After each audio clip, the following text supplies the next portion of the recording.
ਸਤਿ ਸ਼੍ਰੀ ਅਕਾਲ। ਤੁਸੀਂ ਜੁੜੇ ਹੋਏ ਹੋ ਪੰਜਾਬੀ ਰੇਡੀਓ USA ਦੇ ਨਾਲ ਤੇ ਪ੍ਰੋਗਰਾਮ ਸਪੈਸ਼ਲ ਪੁੱਟ ਦੇ ਵਿੱਚ ਤੁਹਾਡਾ ਸਾਰਿਆਂ ਦਾ ਸਵਾਗਤ ਹੈ।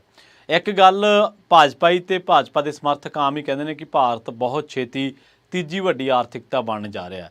ਇਹਦੇ ਵਿੱਚ ਕੋਈ ਦੋ ਰਾਏ ਨਹੀਂ ਕਿ ਇਸ ਟਾਈਮ ਪੰਜਵੀਂ ਵੱਡੀ ਆਰਥਿਕਤਾ ਤੇ ਇਹ ਆਰਥਿਕਤਾ ਦੇ ਜੇ ਪੈਮਾਨੇ ਨੂੰ ਦੇਖਣਾ ਹੋਵੇ ਤਾਂ ਇੱਕ ਪੂਰਾ ਦੇਸ਼ ਕੁੱਲ ਕਿੰਨੀ ਉਹਦੀ GDP ਹੈ ਉਸ ਆਧਾਰ ਦੇ ਉੱਤੇ ਇਹ ਆਰਥਿਕਤਾ ਦੇਖੀ ਜਾਂਦੀ ਹੈ। ਹਾਲਾਂਕਿ ਇੱਥੇ ਇਹ ਪੈਮਾਨਾ ਥੋੜਾ ਜਿਹਾ ਕਾਣਾ ਵੀ ਹੈ ਕਿਉਂਕਿ ਉਸ ਆਰਥਿਕਤਾ ਦੇ ਲੋਕ ਜੇ 80 ਕਰੋੜ ਬੰਦਾ ਸਰਕਾਰ ਵੱਲੋਂ ਦਿੱਤੇ ਜਾਂਦੇ ਭੋਜਨ ਤੇ ਨਿਰਭਰ ਹੋਊਗਾ ਤੇ ਉਹਦੀ ਆਰਥਿਕਤਾ ਤੁਸੀਂ ਆਪੇ ਅੰਦਾਜ਼ਾ ਲਾ ਸਕਦੇ ਹੋ ਕਿਹੋ ਜਿਹੀ ਹੈ। ਖੈਰ ਲੰਘੇ ਦਿਨਾਂ ਦੇ ਵਿੱਚ ਤੁਸੀਂ ਇੱਕ ਖਬਰ ਦੇ ਉੱਤੇ ਬਹੁਤ ਚਰਚਾ ਸੁਣੀ ਹੋਣੀ ਆ। ਉਹ ਖਬਰ ਸੀਗੀ ਦਿੱਲੀ ਹਵਾਈ ਅੱਡੇ ਦਾ ਜਿਹੜਾ ਟਰਮੀਨਲ ਡਿੱਗਿਆ ਸੀਗਾ, ਇੱਕ ਉਹਦੀ ਛੱਤ ਡਿੱਗ ਪਈ ਸੀਗੀ। ਉਸ ਤੋਂ ਬਾਅਦ ਤੁਹਾਨੂੰ ਪਤਾ ਹੈ ਦੁਨੀਆ ਭਰ ਦੇ ਵਿੱਚ ਨਵੀਂ ਮੋਦੀ ਸਰਕਾਰ ਬਣੀ ਹੈ ਤੇ ਸਰਕਾਰ ਦੀ ਕਿਰਕਰੀ ਬੜੀ ਹੋਈ ਕਿਉਂਕਿ ਰਾਜਧਾਨੀ ਦਾ ਅੱਡਾ ਹੋਵੇ, 에ਅਰਪੋਰਟ ਹੋਵੇ, ਇੰਟਰਨੈਸ਼ਨਲ ਹੋਵੇ ਤੇ ਉਹਦੀ ਛੱਤ ਡਿੱਗ ਪਵੇ। ਇਸ ਤੋਂ ਵੱਡੀ ਕਿਰਕਰੀ ਕੀ ਹੋਊਗੀ। ਔਰ ਇਹਦੇ ਨਾਲ ਉਸ ਖਬਰ ਦੇ ਵਿੱਚੋਂ ਲੋਕ ਨਿਕਲ ਹੀ ਰਹੇ ਸਨ, ਨਵੇਂ ਸਦਮੇ ਦੇ ਵਿੱਚੋਂ ਭਾਜਪਾ ਹੀ ਨਿਕਲ ਹੀ ਰਹੇ ਸਨ ਕਿ ਗੁਜਰਾਤ ਦੇ ਵਿੱਚ ਰਾਜਕੋਟ ਦੇ ਵਿੱਚ ਭਾਰੀ ਮੀਂਹ ਕਰਕੇ ਰਾਜਕੋਟ ਹਵਾਈ ਅੱਡੇ ਦਾ ਜਿਹੜਾ passenger pickup and drop area, ਉੱਥੋਂ ਦੀ ਜਿਹੜਾ ਸ਼ਮਿਆਨਾ ਸੀਗਾ ਉਹ ਚੂਰ ਹੋ ਗਿਆ, ਉਹ ਡਿੱਗ ਪਿਆ। ਤੇ ਉਸ ਤੋਂ ਬਾਅਦ ਕਿਹਾ ਗਿਆ ਕਿ ਕਨੋਪੀ ਤੇ ਪਾਣੀ ਜਮ੍ਹਾਂ ਹੋ ਗਿਆ, ਜਿਸ ਨੂੰ ਕੱਢਣ ਦਾ ਕੰਮ ਚੱਲ ਰਿਹਾ ਸੀਗਾ ਕਿ ਇਸੇ ਦੌਰਾਨ ਕਨੋਪੀ ਜਿਹੜੀ ਉਹ ਸਾਰੀ ਡਿੱਗ ਪਈ ਤੇ ਉੱਥੇ ਵੀ ਲੋਕਾਂ ਨੂੰ ਖਾਸਾ ਖੱਜਲ ਖੁਆਰ ਹੋਣਾ ਪਿਆ। ਇਸੇ ਦਰਮਿਆਨ ਤੁਸੀਂ ਖਬਰਾਂ ਇਹ ਵੀ ਸੁਣੀਆਂ ਹੋਣੀਆਂ ਕਿ ਬਿਹਾਰ ਦੇ ਵਿੱਚ ਪੁਲ ਡਿੱਗ ਪਿਆ, ਬਿਹਾਰ ਦੇ ਵਿੱਚ ਇੱਕ ਪੁਲ ਹੋਰ ਡਿੱਗ ਪਿਆ, ਬਿਹਾਰ ਦੇ ਵਿੱਚ ਇੱਕ ਪੁਲ ਹੋਰ ਡਿੱਗ ਪਿਆ। ਅਸਲ ਦੇ ਵਿੱਚ ਕਈ ਲੋਕਾਂ ਨੂੰ ਇਹ ਲੱਗਿਆ ਕਿ ਸ਼ਾਇਦ ਖਬਰਾਂ ਰਿਪੀਟ ਹੋ ਰਹੀਆਂ ਨੇ। ਖਬਰਾਂ ਦੇ ਵਿੱਚ ਜਾਣਕਾਰੀ ਇੱਕੋ ਹੀ ਹੈ, ਖਬਰ ਇੱਕੋ ਹੀ ਹੈ, ਪਰ ਉਹਨੂੰ ਰਿਪੀਟ ਕੀਤਾ ਜਾ ਰਿਹਾ। ਤੁਹਾਨੂੰ ਦੱਸ ਦਈਏ ਕਿ 9 ਦਿਨਾਂ ਦੇ ਵਿੱਚ ਬਿਹਾਰ, ਜਿੱਥੇ ਮੌਸਮ ਵਿਗਿਆਨੀ ਨਿਤਿਸ਼ ਕੁਮਾਰ ਦੀ ਸਰਕਾਰ ਹੈ ਤੇ ਉਹ ਪਿਛਲੇ ਕਈ ਸਾਲਾਂ ਤੋਂ ਕਈ ਟਰਮਸ ਤੋਂ 9ਵੀਂ ਵਾਰ ਪਰ ਬਿਹਾਰ ਦੇ ਮੁੱਖ ਮੰਤਰੀ ਬਣੇ ਨਿਤਿਸ਼ ਕੁਮਾਰ ਤੇ ਪਿਛਲੇ ਕਈ ਟਰਮਸ ਤੋਂ ਉਹ ਲਗਾਤਾਰ ਬਿਹਾਰ ਦੇ ਮੁੱਖ ਮੰਤਰੀ ਨੇ। ਤੇ ਇੱਕ ਆਮ ਹੀ ਸ਼ਬਦ ਪ੍ਰਚਾਰਿਆ ਜਾਂਦਾ ਮੋਦੀ ਸਾਹਿਬ ਵੱਲੋਂ ਕਿ ਡਬਲ ਇੰਜਨ ਦੀ ਸਰਕਾਰ ਦੇ ਰਾਜ ਦੇ ਵਿੱਚ 9 ਦਿਨਾਂ 'ਚ 5 ਪੁਲ ਡਿੱਗੇ ਹੈ। ਜੀ ਹਾਂ, 9 ਦਿਨਾਂ 'ਚ 5 ਛੋਟੇ ਨਹੀਂ। ਪਹਿਲਾਂ ਡਿੱਗਿਆ ਮਧੂਬਨੀ ਤੇ ਸੁਪੌਲ ਦੇ ਵਿਚਾਲੇ ਜਿਹੜਾ ਭੂਤੀ ਦਰਿਆ, ਉੱਥੇ 2 ਸਾਲਾਂ ਤੋਂ ਉਹਦੀ ਉਸਾਰੀ ਚੱਲ ਰਹੀ ਸੀ, ਉਹਦਾ ਕੋਈ ਇੱਕ ਹਿੱਸਾ ਡਿੱਗਿਆ। ਫਿਰ ਇਹ 9 ਦਿਨਾਂ ਦੇ ਵਿੱਚ ਡਿੱਗਣ ਵਾਲਾ 5ਵਾਂ ਪੁਲ ਸੀਗਾ ਵੀਰਵਾਰ ਨੂੰ। ਉਸ ਤੋਂ ਪਹਿਲਾਂ ਇੱਕ ਦਿਨ ਕਿਸ਼ਨਗੰਜ ਦੇ ਵਿੱਚ ਮੁੱਖ ਮੰਤਰੀ ਗ੍ਰਾਮ ਸੜਕ ਯੋਜਨਾ ਦੇ ਤਹਿਤ 13 ਸਾਲ ਪਹਿਲਾਂ ਬਣਿਆ ਪੁਲ ਢਹਿ ਗਿਆ।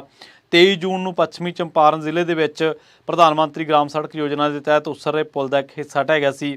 22 ਜੂਨ ਨੂੰ ਸਿਵਾਨ ਜ਼ਿਲ੍ਹੇ ਦੇ ਵਿੱਚ ਗੰਡਕ ਨਦੀ ਦੇ ਨਾਲੇ ਉੱਤੇ ਬਣਿਆ ਇੱਕ ਪੁਲ ਢਹਿ ਗਿਆ ਸੀ।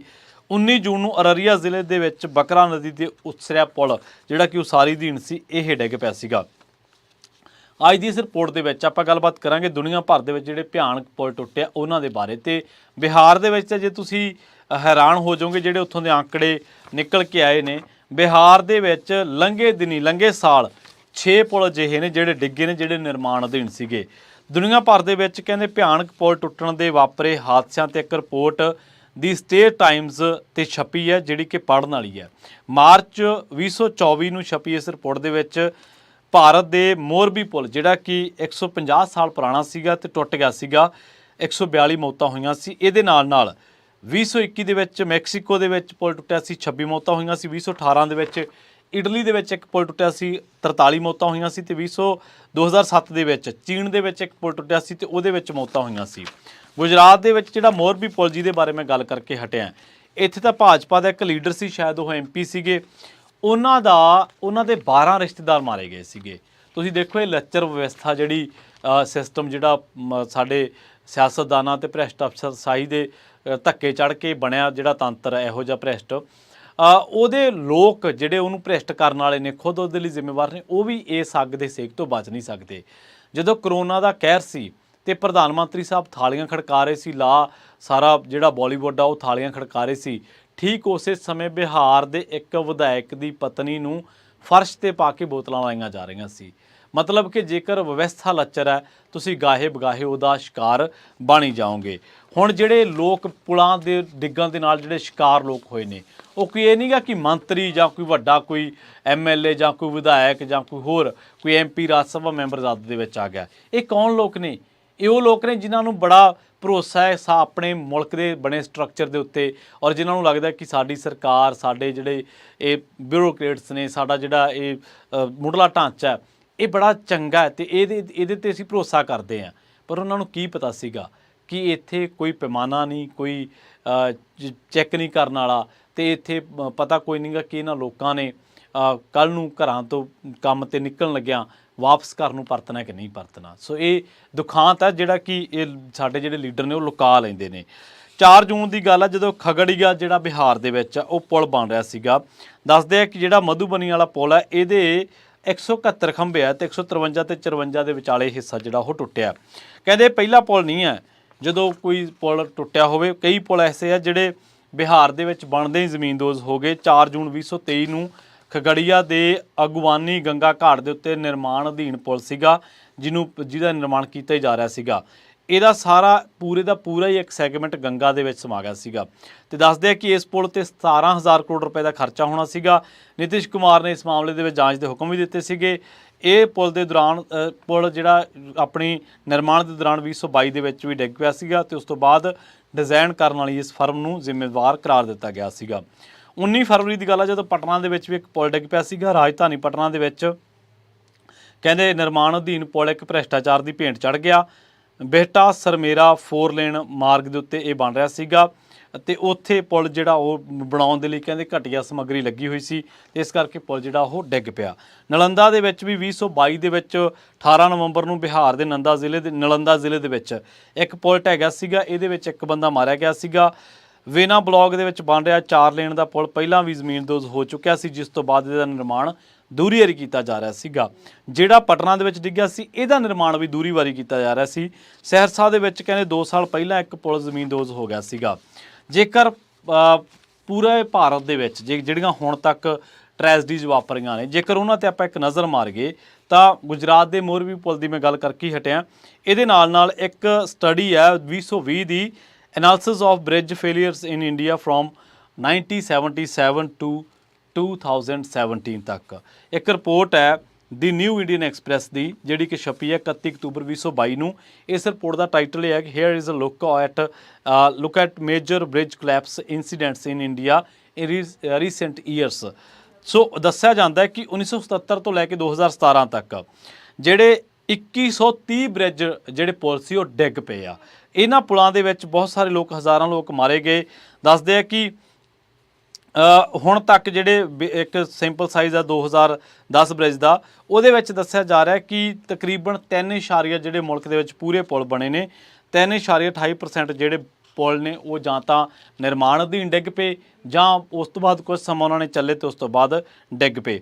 ਇਸੇ ਤਰ੍ਹਾਂ ਜਿਹੜਾ ਦਾਰਜਲਿੰਗ ਬ੍ਰਿਜ ਕਲੈਪਸ ਆ 2011 ਦਾ ਤੁਹਾਨੂੰ ਯਾਦ ਹੋਣਾ। ਜਾਨੂ ਮੁਕਤੀ ਬ੍ਰਿਜ ਕਲੈਪਸ ਹੈ दार्जिलिंग का माफ़ करना। उस तो बाद अरुणाचल प्रदेश के ब्रिज कलैप्स होया सीगा 2011 के विच। जिहड़ा दार्जिलिंग वाला सीगा इहदे विच 2 जाने मारे गए सीगे ते जिहड़ा अरुणाचल प्रदेश वाला सीगा इहदे विच भी कई मौतां होईयां सीगीआं। 63 बंदे जिहड़े जख्मी होए सीगे ते 30 जाने मारे गए सीगे। इस तरह विवेकानंदा फ्लाईओवर कलैप्स कोलकाता वाला 2016 के विच इहदे विच 26 जाने मारे गए सीगे। मेजर फ्लाईओवर मेजर रैट जिहड़ा फ्लाईओवर सीगा वो कलैप्स हो गया सी 2018 दे विच। इहदे विच भी 3 जाने मारे गए सी, 24 जख्मी होए सीगे। दिल्ली दे कहना जिहड़ा बुनियादी हवाई अड्डा ਉਹਦੀ घटना बुनियादी ढांचा प्रोजैक्टां दे विच ठोस निगरानी की लोड़ आ जिहड़ी ਉਹਨੂੰ ਉਭਾਰਦੀ है। मोदी प्रशासन ने बुनियादी ढांचे की उसारी ਨੂੰ भारत की आर्थिक रणनीति का आधार दस के प्रचारा ते अगले 2 सालों तक यह दावा किया कि 44 खरब रुपए का असीं निवेश करांगे। जापदा है कि तेज़ उसारी के चक्कर दे विच कहंदे कि ਜਿਹੜੇ करड़े हिफाजती मापदंड है उन्हां दी साਂਭ संभाल ਨੂੰ नज़रअंदाज कर दिता गया। अक्सर चोणां दे विच प्रोजैक्टां दा उद्घाटन कर चोणां तो पहलां प्रोजैक्टां दा उद्घाटन करन दी काल दे विच ਮਿਆਰਾਂ ਦੇ ਨਾਲ ਸਮਝੌਤਾ ਹੋ ਜਾਂਦਾ ਹੈ। ਅਜਿਹੀਆਂ ਤਰਾਸਦੀਆਂ ਨੂੰ ਟਾਲਣ ਦੇ ਲਈ ਅਜਮਾਇਸ਼ ਕੌਮਾਂਤਰੀ ਸੁਰੱਖਿਆ ਨਿਯਮਾਂ ਤੇ ਜਵਾਬਦੇਹੀ ਪ੍ਰਕਿਰਿਆ ਦੀ ਪਾਲਣਾ ਕਰਨੀ ਜ਼ਰੂਰੀ ਹੈ। ਤੁਸੀਂ ਦੇਖੋ ਕਿ ਜਿਹੜਾ ਅਯੁੱਧਿਆ ਦੇ ਵਿੱਚ ਨਵਾਂ ਮੰਦਿਰ ਬਣਿਆ, ਜਿਹੜਾ ਪ੍ਰਾਣ ਪ੍ਰਤਿਸ਼ਠਾ ਸਮਾਗਮ ਹੋਇਆ ਸੀ, ਉਹ ਉੱਥੇ ਪਾਣੀ ਰਿਸਣ ਲੱਗ ਪਿਆ ਛੱਤ ਦੇ ਵਿੱਚੋਂ। ਹਿਮਾਚਲ ਪ੍ਰਦੇਸ਼ ਦੇ ਵਿੱਚ ਮੌਨਸੂਨ ਦੀ ਵਿਪਤਾ ਨਾਲ ਲਗਾਤਾਰ ਤਰਾਸਦੀਆਂ ਵਾਪਰ ਰਹੀਆਂ। ਬਿਨਾਂ ਪ੍ਰੋਜੈਕਟਾਂ ਦੇ ਅਮਲ, ਸਕੀਮਬੰਦੀ ਤੇ ਪ੍ਰਬੰਧਨ ਜਿਹੜਾ ਉਹ ਇੰਨਾ ਘਟੀਆ ਕਿ ਪਿਛਲੇ ਦਿਨਾਂ ਦੇ ਵਿੱਚ ਤੁਸੀਂ ਦੇਖਿਆ ਹੋਣਾ ਇੱਕ ਸੁਰੰਗ ਡਿੱਗ ਪਈ ਸੀਗੀ ਜਿਹੜੀ ਬਣਾਈ ਜਾ ਰਹੀ ਸੀ, ਤੇ ਉਸ ਤੋਂ ਬਾਅਦ 39-40 ਮਜ਼ਦੂਰ ਬੜੀ ਮੁਸ਼ਕਲ ਦੇ ਨਾਲ ਕੱਢੇ ਸੀ। ਚਲੋ ਚੰਗੀ ਗੱਲ ਹੈ ਕਿ ਉਹ ਵਾਪਸ ਜਿੰਦਾ ਜਿਉਂਦੇ ਜਿਹੜੇ ਉਹ ਕੱਢ ਲਏ ਗਏ। ਪਰ ਉੱਥੇ ਵੀ ਆਸਟ੍ਰੇਲੀਆ ਦਾ ਇੱਕ ਜਿਹੜਾ ਭੂ ਵਿਗਿਆਨੀ ਉਹਨੇ ਦੱਸਿਆ ਸੀਗਾ ਕਿ ਇਹ ਜਿੱਥੇ ਤੁਸੀਂ ਖੁਦਾਈ ਕਰ ਰਹੇ ਹੋ ਇਸ ਤਰ੍ਹਾਂ ਦੀ ਸੁਰੰਗ ਦੀ, ਉਹਨਾਂ ਪਹਾੜਾਂ ਦੇ ਵਿੱਚ ਬਣਾਇਆ ਨਹੀਂ ਜਾ ਸਕਦਾ, ਕਿਉਂਕਿ ਉਹਨਾਂ ਦੀ ਇਹ ਕਹਿ ਲਓ ਤਸੀਰ ਹੀ ਨਹੀਂ ਹੈ, ਉਹਨਾਂ ਦੀ ਮਿੱਟੀ, ਉਹਨਾਂ ਦਾ ਖਣਿਜ ਹੀ ਨਹੀਂ ਹੈ। ਕਹਿੰਦੇ ਕਿ ਅਜਿਹਾ ਤੰਤਰ ਹੀ ਜਿਹੜਾ ਪੁਲਾਂ ਦੀ ਨਿਗਰਾਨੀ ਕਰਦਾ, ਬੁਨਿਆਦੀ ਢਾਂਚੇ ਦੀ ਨਿਗਰਾਨੀ ਕਰਦਾ, ਜੇਕਰ ਉਹਦੇ 'ਚ ਭ੍ਰਿਸ਼ਟਾਚਾਰੀ ਨਾ ਹੋਊ ਤਾਂ ਫਿਰ ਹੀ ਲੋਕਾਂ ਦਾ ਜਿਹੜਾ ਭਰੋਸਾ ਉਹ ਬਹਾਲ ਹੋ ਸਕਦਾ। ਨਹੀਂ ਤਾਂ ਫਿਰ ਲੋਕ ਪੁਲ ਤੇ ਚੜ੍ਹਨ ਲੱਗੇ ਟੀਚਰ ਵਜੋਂ ਵੀ ਕਹਿ ਦਿਆ ਕਰਨਗੇ ਕਿ ਛੇਤੀ ਛੇਤੀ ਲੰਘ ਜਾਓ, ਪਤਾ ਕੋਈ ਨਹੀਂ ਡਿੱਗ ਪਵੇ। ਤੇ ਬਿਹਾਰ ਦੇ ਲੋਕਾਂ ਦਾ ਤਾਂ ਇੰਨਾ ਕੁ ਭਰੋਸਾ ਉੱਠਿਆ ਵੀ ਉੱਥੇ ਕਈ ਪੁਲ ਅਜਿਹੇ ਡਿੱਗੇ ਨੇ ਜਿਨ੍ਹਾਂ ਦਾ ਮੈਂ ਨਾਂ ਲੈ ਕੇ ਹਟਿਆ, ਪਟਨਾ, ਨਲੰਦਾ ਤੇ ਹੋਰ ਕਈ, ਜਿਨ੍ਹਾਂ ਦਾ ਜਿਹੜੇ ਡਿੱਗ ਪਏ ਸੀਗੇ ਨਿਰਮਾਣ ਦੇ ਦੌਰਾਨ, ਪਰ ਉਸ ਤੋਂ ਬਾਅਦ ਵਾਪਸ ਫਿਰ ਉਹਨਾਂ ਨੂੰ ਬਣਾਇਆ ਗਿਆ ਤੇ ਫਿਰ ਡਿੱਗ ਪਏ ਉਹ। ਤੁਸੀਂ ਦੇਖੋ ਭ੍ਰਿਸ਼ਟਾਚਾਰ ਕਿੰਨਾ ਹੋਊਗਾ। ਪਰ ਹੁਣ ਜਿਹੜੇ ਕੁਰਸੀਆਂ ਤੇ ਬੈਠੇ ਨੇ ਭ੍ਰਿਸ਼ਟਾਚਾਰ ਕਰਨ ਵਾਲੇ, ਇਹਨਾਂ ਇੱਕ ਤੋਂ ਉਤਰੇ ਥੋੜ੍ਹੋ ਹੈ, ਇਹਨਾਂ ਨੂੰ ਲੋਕਾਂ ਨੇ ਚੁਣਿਆ। ਤੇ ਜੇਕਰ ਲੋਕ ਆਪਣੇ 'ਚ ਹੀ ਹੋ ਰਹੀਆਂ ਮੌਤਾਂ ਬਾਰੇ ਚੁੱਪ ਰਹਿਣਗੇ ਤਾਂ ਫਿਰ ਭ੍ਰਿਸ਼ਟਾਚਾਰ ਤੇ ਜਿੰਨੇ ਮਰਜ਼ੀ ਸਵਾਲ ਖੜੇ ਕਰ ਲਓ, ਹੱਲ ਨਹੀਂ ਹੋ ਸਕਦਾ। ਮੌਸਮ ਵਿਗਿਆਨੀ ਆਪਣੀਆਂ ਸਰਕਾਰਾਂ ਤਾਂ ਬਚਾ ਲੈਂਦੇ ਆ ਨਿਤਿਸ਼, ਪਰ ਪੁਲ ਡਿੱਗਣੋਂ ਨਹੀਂ ਬਚਾ ਸਕੇ। ਬਹੁਤ ਬਹੁਤ ਧੰਨਵਾਦ।